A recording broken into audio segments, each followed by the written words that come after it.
Bus ಪ್ರಯಾಣ ದರವನ್ನು ಶೇಕಡಾ 15ರಷ್ಟು ಹೆಚ್ಚಳ ಮಾಡಿದ ಸರ್ಕಾರದ ನಿರ್ಧಾರಗಳನ್ನು ಹಿಂತೆಗೆದುಕೊಳ್ಳಲು ಆಗ್ರಹಿಸಿ ಅಖಿಲ ಭಾರತ ವಿದ್ಯಾರ್ಥಿ ಪರಿಷತ್ತಿನಿಂದ ಅಪರ ಜಿಲ್ಲಾಧಿಕಾರಿ ಕೆಟಿ ಶಾಂತಲಾ ಅವರಿಗೆ ಮನವಿ ಸಲ್ಲಿಸಿದರು.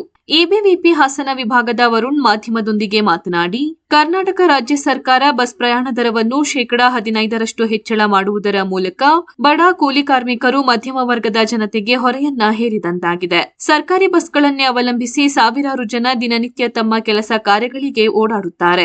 ಆದರೆ ಶೇಕಡಾ 15ರಷ್ಟು ಬಸ್ ಪ್ರಯಾಣ ದರ ಹೆಚ್ಚಳ ಮಾಡುವುದರ ಮೂಲಕ ಆರ್ಥಿಕ ಹೊರೆಯನ್ನು ಜನಸಾಮಾನ್ಯರ ಮೇಲೆ ರಾಜ್ಯ ಸರ್ಕಾರ ಹಾಕುತ್ತಿದೆ ಎಂದು ದೂರಿದರು. ಬಸ್ಗಳ ಸಂಖ್ಯೆ ಹೆಚ್ಚಿಸಿ, ಆದರೆ ಪ್ರಯಾಣ ದರವನ್ನಲ್ಲ.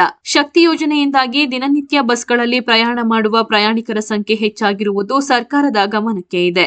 ಆದರೆ ಬಸ್ಗಳ ಸಂಖ್ಯೆಯನ್ನು ಹೆಚ್ಚಳ ಮಾಡದೆ ದಿನನಿತ್ಯ ಶಾಲಾ ಕಾಲೇಜಿಗೆ ಹೋಗುವ ವಿದ್ಯಾರ್ಥಿಗಳಿಗೆ ತೊಂದರೆಯನ್ನುಂಟು ಮಾಡುತ್ತಿದೆ. ವಿದ್ಯಾರ್ಥಿಗಳು ಶಾಲಾ ಕಾಲೇಜಿಗೆ ಹೋಗುವ ಸಂದರ್ಭದಲ್ಲಿ ಹಲವಾರು ಬಸ್ಗಳಲ್ಲಿ ಸ್ಥಳಾವಕಾಶ ಇಲ್ಲದೆ ಬಸ್ಗಳನ್ನು ನಿಲ್ಲಿಸಿದ ಪರಿಸ್ಥಿತಿ ನಿರ್ಮಾಣವಾಗಿದೆ. ಇದರಿಂದ ಸರಿಯಾದ ಸಮಯಕ್ಕೆ ವಿದ್ಯಾರ್ಥಿಗಳು ತರಗತಿಗೆ ಹಾಜರಾಗಲು ಆಗುತ್ತಿಲ್ಲ.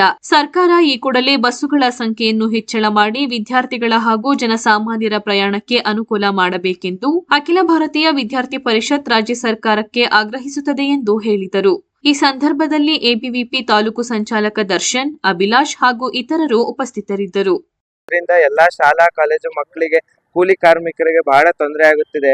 ಈ ಶಕ್ತಿ ಯೋಜನೆಯಿಂದ 10 ಬಸ್ಗಳು ಬರುವ ಜಾಗದಲ್ಲಿ ಬರೀ 4-5 ಬಿಡುವ ಮುಖಾಂತರ ಬೆಳಗ್ಗೆ ಎದ್ದು ಶಾಲಾ ಕಾಲೇಜುಗಳಿಗೆ ಬರುವಂತ ವಿದ್ಯಾರ್ಥಿಗಳಿಗೆ ಬಹಳ ತೊಂದರೆ ಆಗುತ್ತಿದೆ. ನೂಕು ನುಗ್ಗಲು ಉಂಟಾಗಿ ಬಸ್ಸುಗಳಲ್ಲಿ ತುಂಬಾ ಸಮಸ್ಯೆ ಆಗುತ್ತಿದೆ. ಇದನ್ನು ನಾವು ಇಂದು ಮನವಿಯನ್ನು ಅಪರ ಜಿಲ್ಲಾಧಿಕಾರಿ ಅವರಿಗೆ ಸಲ್ಲಿಸಿದ್ದೇವೆ. ಬಸ್ಸಿಂದ ಒಂದು ಬೇಡಿಕೆ ಹಾಗೂ 3-4 ಇರುವ ಜಾಗದಲ್ಲಿ ಬಸ್ಗಳಲ್ಲಿ ಒಂದು 7-8 ಬಸ್ಸುಗಳನ್ನು ಬಿಡಿ ಎಂದು ಬೇಡಿಕೊಂಡಿದ್ದೇವೆ. ಯಾಕೆಂದರೆ ಬೆಳಗ್ಗೆ ಬರುವ ಶಾಲಾ ಕಾಲೇಜಿನ ವಿದ್ಯಾರ್ಥಿಗಳಿಗೆ ಬಹಳ ತೊಂದರೆ ಆಗುತ್ತಿದೆ. ಯಾಕೆಂದ್ರೆ ಬಸ್ಸಿನಲ್ಲಿ ಕೂರಲು ಸೀಟ್ ಇಲ್ಲದೆ ಹಾಗೂ ನೂಕು ನುಗ್ಗಲಿನಿಂದ ಎಷ್ಟೋ ವಿದ್ಯಾರ್ಥಿಗಳಿಗೆ ತೊಂದರೆ ಆಗುತ್ತಿದೆ. ನನ್ನ ಹೆಸರು ವರುಣ್ ಪುರಾಣಿಕ್ ಅಂತ. ನಾನು ಹಾಸನ ವಿಭಾಗದ ಸವಿಷ್ಕಾರ್ ಪ್ರಮುಖ ಆಗಿದ್ದೇನೆ.